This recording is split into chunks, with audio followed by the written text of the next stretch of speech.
So done with the Premiership.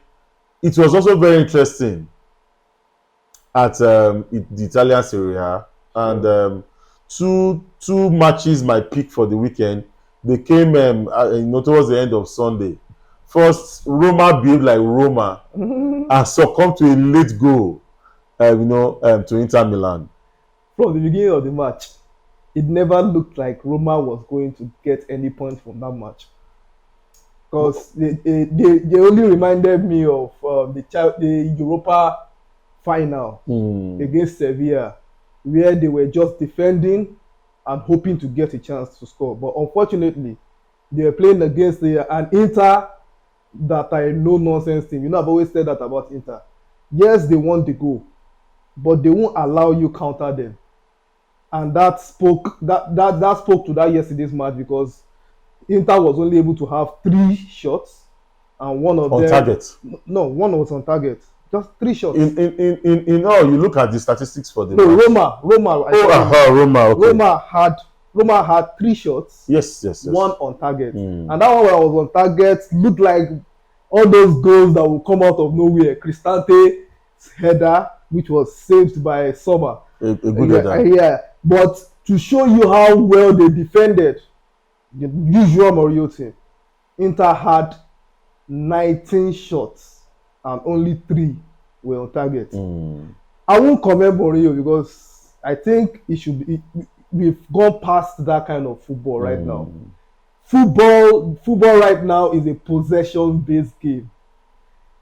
Gone were those days where you could set up a defense and expect that your players that are fast on the counter will get you a goal, and you sit on that goal. It no longer works. For me, the idea too is this. You look at the statistics, you already started that. The only area, because I looked at it, you spoke about shots already, goals. Of course, Inter got a goal. You look at possession, it was about 65 to 35. 63, 37. Yeah, 65 to 35. So they outplayed Roma. Sure. You looked at corners. Roma didn't get a single corner. Inter Milan had 8. Yeah. So you could see where the momentum was. So you look at everything that happened. I think the only statistic where Roma had more was in the number of cards. so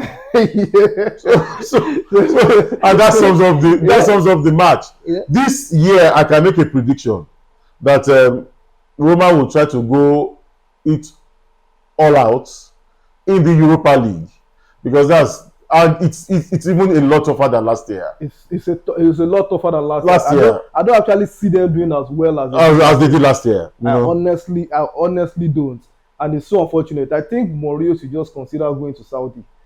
As much as I love Mourinho. I know which of the clubs? Any of the clubs, they can afford it. Because as much as I love it, I've always been a fan of Mourinho. I've always backed Mourinho up. But it's increasingly looking like he has lost it. Well, I think a budget is also a thing. You can't say that Roma have got the deepest purses, and big players go to where the big money is. So Lukaku was a big signing. Okay. Yeah, you said Lukaku was a big signing. Well, Lukaku wasn't signed by Roma now. It's a loan deal. Well, the fact is this: your big signing played for 90 minutes. He had 0 shots. He had 0 goals. We just spoke about the entire. We just spoke about the entire team. And you want to single out? Yes, he had 0 assists. He had 0 tackles.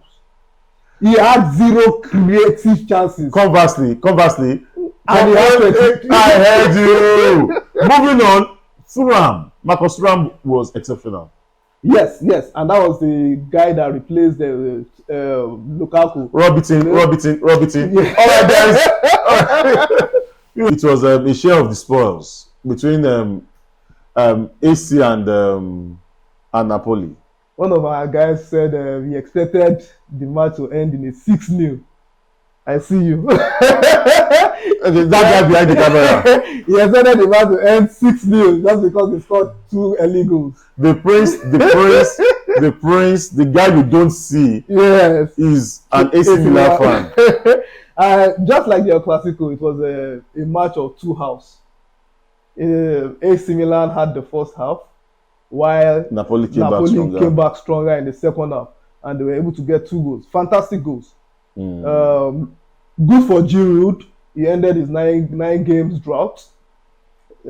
Scored in the first 3 games of the season, and since then we have not seen him.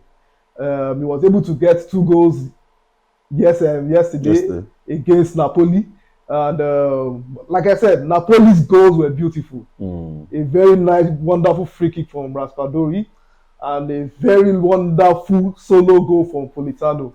Are they adjusting to life without osimhen? No, they are not. They are not even adjusting to life without Spalletti.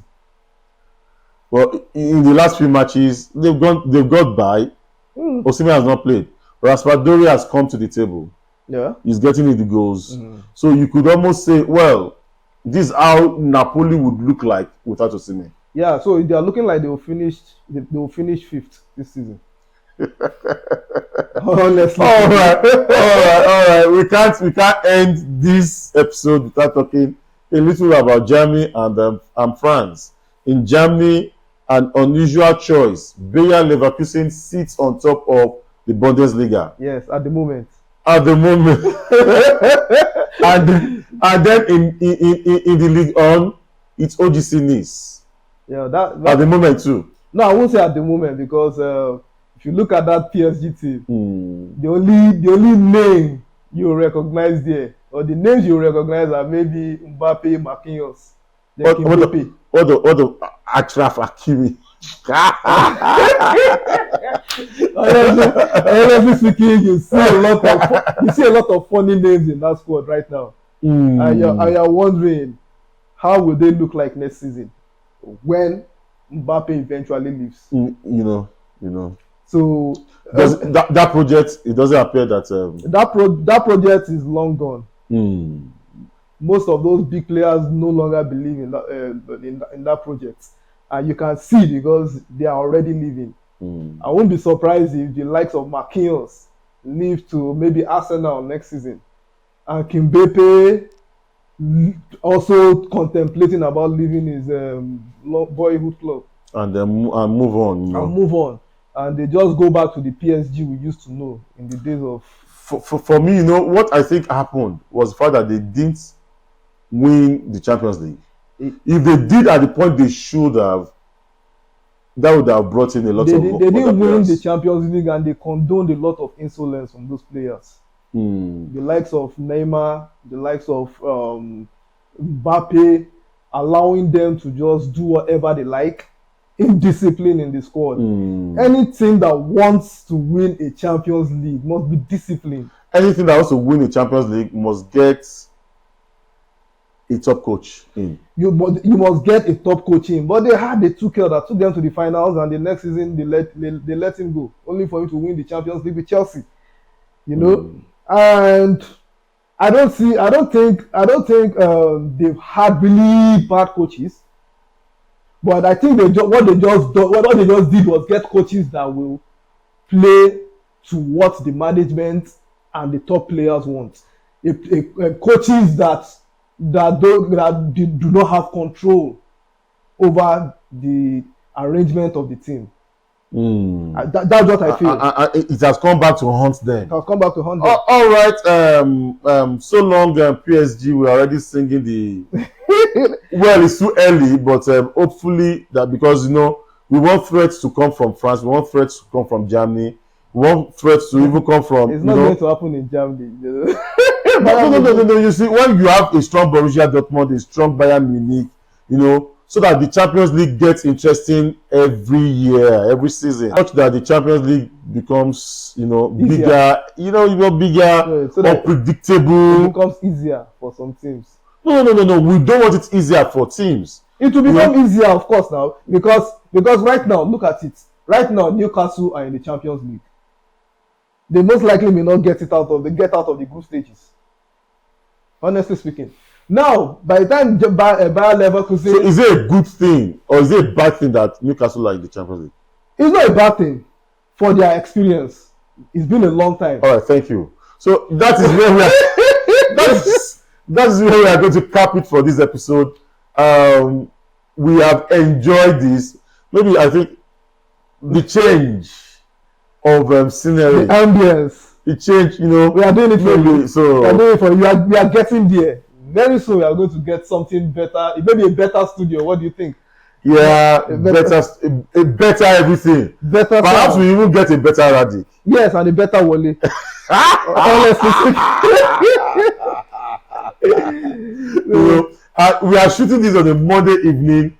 The Ballon d'Or ceremony is ongoing. Yes. It is safe for us to say here at Sports Maestros TV, Lionel Messi, congratulations. In advance. All right, guys, we'll see you.